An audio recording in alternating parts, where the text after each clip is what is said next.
तो नमस्कार मेरे दोस्तों, आज हम एक नए चैप्टर पढ़ेंगे। विषय क्या है? विषय है जल। चलो क्या पढ़ेंगे जल के बारे में। सूर्य के ताप के कारण जल बाष्पित होता है।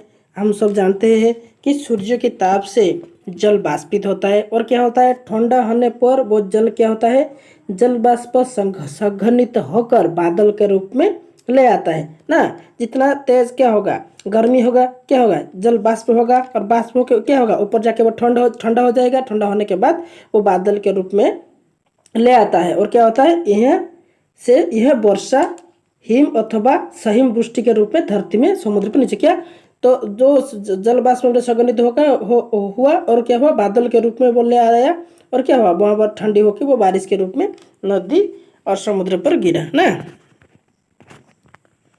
जिस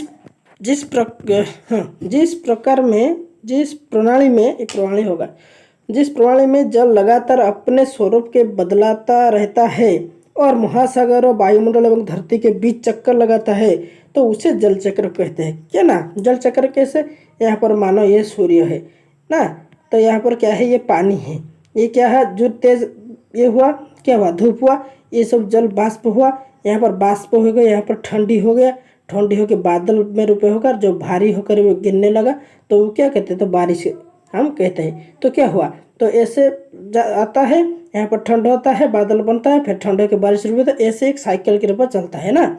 तो उसको क्या कहते हैं, ये कहते हैं जल चक्र। ऐसे साइकिल की तरह चलता है ना, एक उसको हम जल चक्र कहते हैं।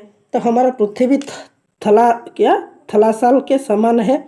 जो जल शताब्दियों पूर्व उपस्थित था वो आज भी मौजूद है। क्या कि जो मतलब थलसाला मतलब यहाँ पर जल बहुत मतलब ज़्यादा है, ये पहले जितना था आज भी बहुत मौजूद है। क्योंकि देखो जल का वितरण कैसे किया गया कि पृथ्वी की सतह की 3/4 भाग जल में ढका हुआ है, जल से ढका हुआ है ना।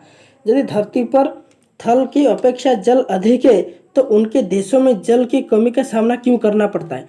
अरे यदि ज़्यादा हो, थल कम हो, तो जल क्यों हमारे लिए इतना संकट है। निम्नलिखित तालिका में जल वितरण का प्रतिशत दिया गया। महासागरीय जल 97.3, 0.02 होची बर्फ ना, भूमिगत जल होची 0.68 और झील के लवण जल 0.009, स्थलीय समुद्र एवं नमकीय जल कितने 0.009, वायुमंडल नदी 0.0001 इक्वल टू 100.00। तो ये सब इसमें भाग किया गया है ना। भाग कितना है पानी। इजराइल के मृत सागर में 340 कितना 340 ग्राम प्रति लीटर लवणता होती है।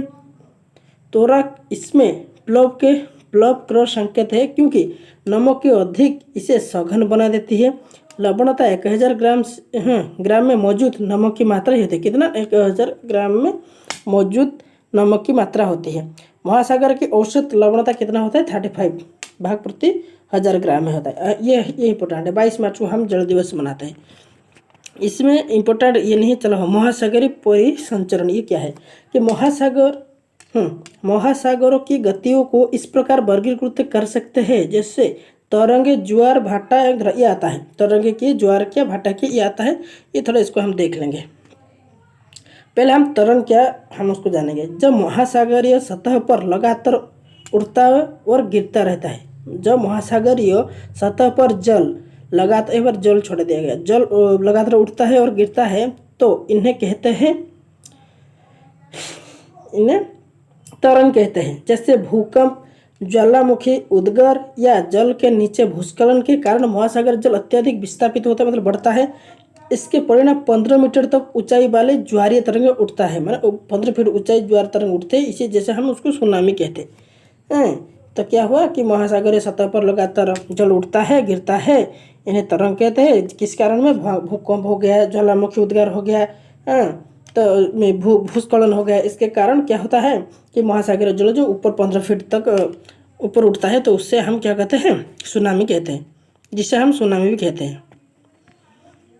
ज्वार भाटा हम सब जानते हैं कि दिन में 2 बार ज्वार भाटा होता है कि महासागरीय जल का उठना एवं गिरना ज्वार भाटा कहते हैं। कैसे ना, सूर्य और चंद्रमा का क्या होता है, आकर्षण होता है, और जब आकर्षण होता है तो क्या होता है, समुद्र का जल ऊपर उठता है। जब ऊपर उठता है तब क्या होता है, ज्वार होता है, और जब नीचे गिरता है तो उसको भाटा कहते हैं। सूर्य एवं चंद्रमा के शक्तिशाली गुरुत्वाकर्षण बल के कारण पृथ्वी की सतह पर ज्वार भाटा होता है।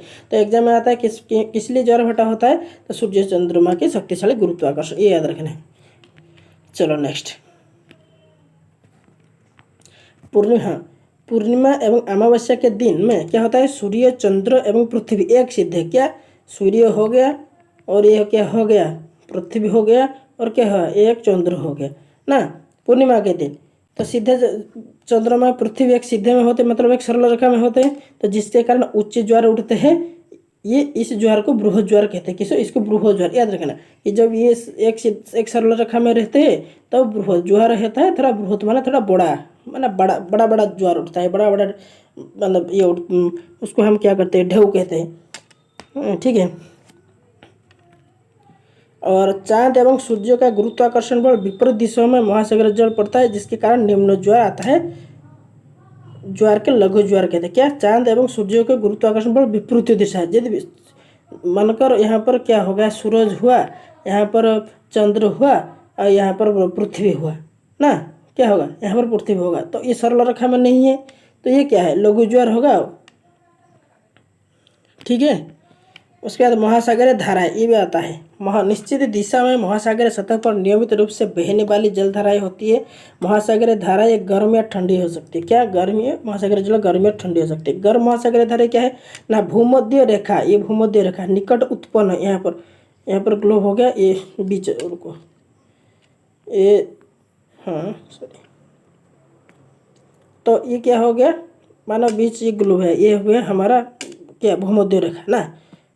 तो क्या हो गया, भूमध्य रेखा के निकट उत्पन्न होते हैं एवं ध्रुव की ओर प्रवाहित है। यहाँ पर उत्पन्न होकर ध्रुव मतलब ऊपर ऊपर उठते हैं। इसको गल्फ स्ट्रीम या गर्म जलधारा, इसको गर्म जलधारा कहते हैं। गर्म वाला जितना देख, तो ये याद रखना कि जब गर्म होता है पानी क्या ऊपर उठता है, तो इसी तरह उसको याद रखना कि ये गल्फ स्ट्रीम जो होता है वो ऊपर की तरह उठता है, ठीक है। तो ये ऐसे याद रह जाएगा।